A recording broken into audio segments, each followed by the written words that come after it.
Everyone, this is Tim from YourSixStudios. Today in this video I'm going to show you how to fix problems with your Nintendo Switch.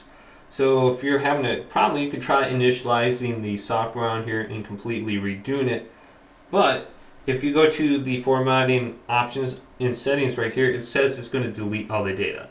Well, I'm going to show you a way to do it, but not delete all your data.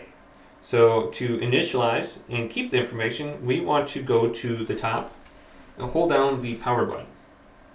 Hold it down for like 3 seconds, and then the power options will appear. We want to go down to power options right here and select it. And we want to go to turn off. Turn off the Nintendo Switch. Boom. Then it's going to turn off the console.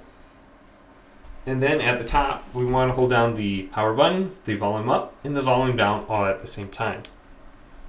So let's hold all 3 of these buttons down at the same time. Keep holding it down, you're going to see the Nintendo symbol. Keep holding it down, holding it down. So all 3 buttons at the same time. And then here is the main mode. We can update the system under here.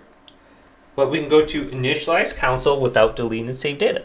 Delete all the data on the console except for saved data, screenshots, videos, and user information. So we want to go to here. And then we can re-download the games in the future. Now to get it out of here, if you don't want to select anything, just hold down the power button again on the top right here for 3 to 4 seconds.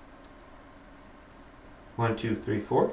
And then you can just press the power button to start up the console again.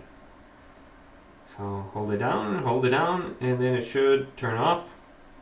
Boom. Press the button again. Then you can start up your Nintendo Switch like normal.